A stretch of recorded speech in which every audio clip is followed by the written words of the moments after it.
Elgar Cello Concerto in E minor. That was Jacqueline Dupre performing that second movement. And I played that because that's going to be happening this weekend with the Winnipeg Symphony Orchestra. And the featured cellist is Julie Albers, who's in the studio with me. Julie is an American cellist, recognized for her superlative artistry, her charismatic and radiant performance style. She's won the grand prize at the 13th International Competition for Young Musicians in France, as well as the $25,000 grand prize in South Korea, gold medal laureate. And she's here in the studio with me this morning. Good morning, Julie. Good morning. Nice to be here. Thank you very much for coming in this morning. First of all, welcome to Winnipeg. Thank you. First time in Winnipeg. We're very happy to have you here with the Winnipeg Symphony Orchestra performing such a wonderful piece of music. Before we talk about Elgar, because that's a conversation in itself, tell me a little bit about your background and your introduction to the cello. I think you started playing out violin, but quickly switched over to the cello. What was the switch? What happened? I did. Well, I was basically born into a musical family. I think in the womb I was already hearing a lot of music. Both parents were musicians. Rock musicians, not. Suzuki violin teacher for my mom, and my dad was a pianist and choral director. And so I already had an older sister who was playing at the point that I was born, and basically to take my attention off of her, not because I showed any incredible promise, but basically because I was a brat. My mom gave me a violin at 18 months and said, "Here, focus on this and let her practice." So that was how I got started. And right around that time, I also started piano.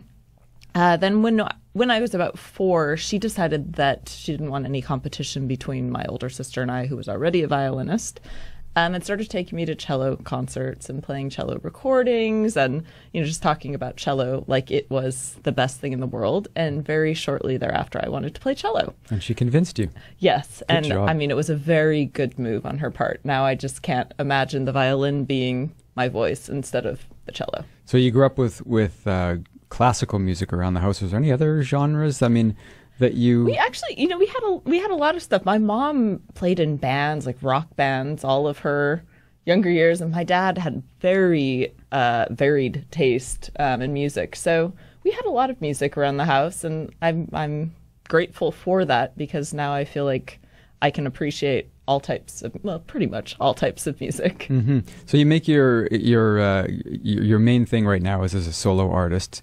You do some touring. You've got an older recording that we were chatting a little bit about earlier off air. It came out in 2005. But you also are in a trio. Now, you mentioned you grew up in a musical family. Your older sister played violin. Yes. And your younger sister plays viola. Yes. So you all have different instruments, and you perform in a group together as well, right? Yes, this was actually something that we started, I think one Christmas. We said, we're all in the same place, which was a rare event. Let's go to the Juilliard library and just check out string trios, because none of us had played so many of them, and let's just read. And so we did that and had a blast doing it, and thought, well, if we played in a group together, then we would actually be able to see each other more, because we were spread throughout the U.S., one sister in California, one in Minneapolis, and I was in New York at that point. And so that's why we got started. We made a demo and made a press kit and put in a lot of work getting concerts, and then we started touring together. And they're all very accomplished. I know one's in Minnesota, one's in San Francisco. So it is a good reason. I wish, I've got an older brother who's a lawyer and a younger brother who's in advertising, so I don't think we can get together and do a lot at the moment. Not quite the same thing, yes. Yeah, no, that's fantastic. And you've also got an interesting story about the particular cello that you play as well. You picked up the instrument, didn't like it, and then kind of revisited it and fell in love with it. Tell us about that story. Yeah, this was actually... I found myself without a cello, because I had kind of decided that my previous cello and I were not getting along so well anymore, and that it might be time to move on. Not that it wasn't a great instrument, but it just wasn't for me anymore. To you anymore. Yeah. And it just happened that the first person who looked at it bought it. And I hadn't even started looking at cellos and really had no idea what I was going to do. But I thought, well, if I have a buyer for this cello, I'm going to give it to her. Mm-hmm. And so then I was lucky enough to have somebody loan me an instrument. And I was in the shop one day getting this instrument worked on, and they said, you know, we have a cello that just became available this morning that you might be interested in. I said, okay, great. Took it for a couple of weeks. You know, it was a nice instrument, but I just didn't feel like under my ear it was the voice that I wanted to have. And I played it for people. I had people play it for me. And the night before I had to decide if I was going to buy it or not, I had one last friend play it for me. And it was at this point that I realized I just needed to learn to play this instrument, because I always liked it when other people played it, and I just didn't like it when I played it. Mm-hmm. And so I decided to buy it and learn to play it, because there was no question that it was a great instrument.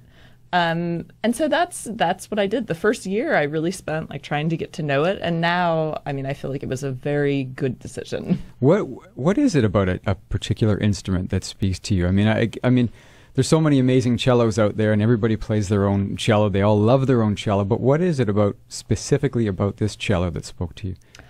For me, it was the sound from a distance, which is unfortunate being the person who sits the closest to it. But for your audience, perfect. Exactly.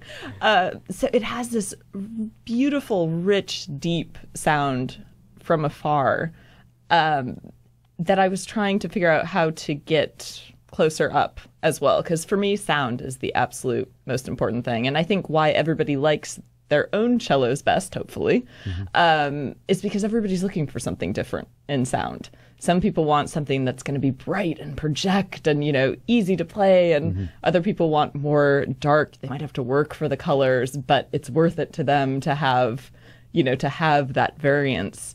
The other thing that drew me to this cello is that it's very healthy. And so traveling around, it just always works. Like my last cello wasn't as healthy in terms of like it had cracks. And every time I went to a different climate, the sound post would kind of go out of adjustment. And so I was always finding myself in the shop. And this one, it always sounds great, and you don't have to do much to it. So I appreciate that aspect as well. So it's a good constant companion. Yes. One that needs little care, but Yes. lots of love. An airplane seat. An airplane seat. Are you allowed to bring it on board these days? We have to find that. Oh, yes, Air Canada, that's right. I'm in the studio with cellist Julie Albers, who's in town with the Winnipeg Symphony Orchestra performing the Elgar Cello Concerto. We're going to take a short musical break, and I'm going to play you another movement, the opening movement of the Elgar Cello Concerto, and we'll be right back.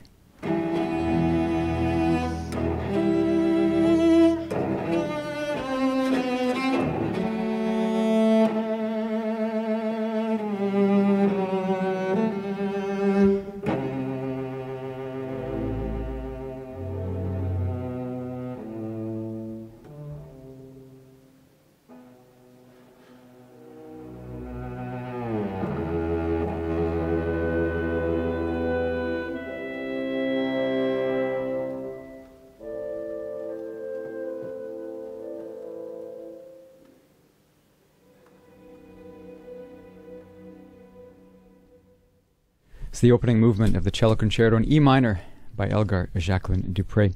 And in the studio is the cellist that's going to be performing that this weekend with the Winnipeg Symphony Orchestra, Julie Albers. So the Elgar Cello Concerto, that's what you're going to be performing, is probably one of the biggest in the cello repertoire in terms of concertos. Wasn't for a long time until Jacqueline Dupre came along. What was it about the piece that people just didn't pay any attention to, and why all of a sudden did they start paying attention to it? Well, I think it didn't get any attention because it had an incredibly disastrous premiere. The story is that it just had so little rehearsal time.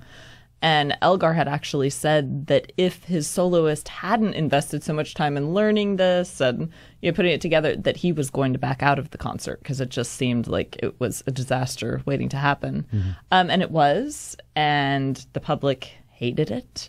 And I think that he had actually seen a lot of success with other works immediately. And so he just, he felt like this was never going to take off. I think that it had one more performance within that year, and then really until I think this recording was maybe 1960s. In the 60s, yeah.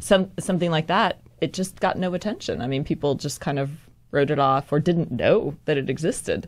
I don't think it was that it was being tried and people were not responding to it. It just wasn't getting programmed. Shelved, exactly. Forgotten, collected dust. Exactly. So what is it for you about the piece that speaks to you about the Elgar Cello Concerto? For me, he has a way of using the cello so similarly to the human voice, which is, what a lot of people always say touches them about the cello, is that it is so similar to the human voice. And I think he really brings out this kind of brooding, beautiful, deep quality that the cello does so well.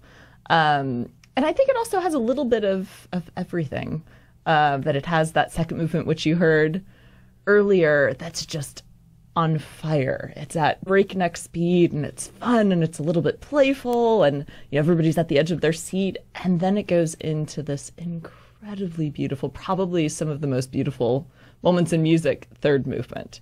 You just feel like you've gone to another world. You're transported. And then the fourth movement brings you back to sort of, I think he does such a beautiful job of transporting you. Mm-hmm.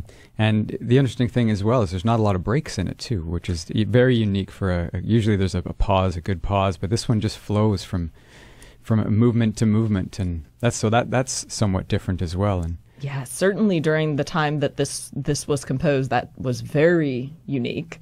That the first to the second, there's no break, and then his use of the same material. The piece starts the first movement and ends the last movement with the exact same material, that you just feel like you've come full circle, where there's something incredibly satisfying about that does just make it feel like it was one big movement. Do you find something new in it every time you play it? That's always the goal. Okay. That I feel like every time I'm in a performance, there might be a new harmony or something that the orchestra or the conductor sees that kind of shifts a little bit of how I've been seeing things, and that's what keeps it interesting and fresh each performance. So you're always playing it from within, but you're listening to every instrument around you, maybe some feelings from the audience, and it always has an effect on the way you. Exactly. How often have you performed the Elgar? This is one that I've done a lot over the years. Actually, right now, I don't think I had any Elgars last season, so it's feeling very, very fresh, and it's really fun to play with the orchestra here. It's a great group. Everybody's listening and responding, and it really is just like big chamber music. I don't think we've heard it in Winnipeg for a long time, so it'd be nice to hear that again. Fantastic. Just a reminder, I'm in the studio now with cellist Julie Albers. She's performing this weekend with the Winnipeg Symphony Orchestra. I'm going to play a little bit more from it in just a minute, but I just wanted to quickly ask you, do you have any favorite cellists, old, new? Well, I think that my current favorite cellist is Stephen Isserlis. I feel like he just has a way of speaking through the cello, that every note he plays sounds like a word with inflection and character and feeling, and I think that it's very unique. I really am a huge fan of his. And then going back further, I think Rostropovich is really the person that all cellists should be grateful for, because he was an incredible cellist and musician, but he did so much for expanding our repertoire and bringing attention to our instrument that I think really nobody else has done quite as much for. Let's have another listen to the Elgar Cello Concerto, another one of the movements, Jacqueline Dupre, and we'll be right back with Julie Albers.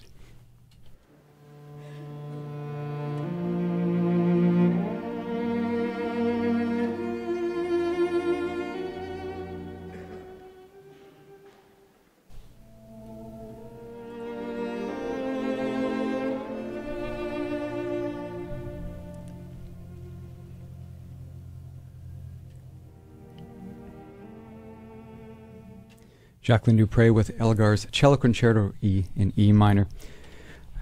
Julie, thank you very much for coming by. Appreciate it. Have a wonderful weekend here in Winnipeg. Looking forward to the performance of the Elgar. Thank you. It's been a pleasure to be here. I'd love to see you back again next time you're in town. Thank you're going you. to be close by, so. Very true. Yep. Well, you're listening to Morning Light on Classic 107. Let's check in with the news.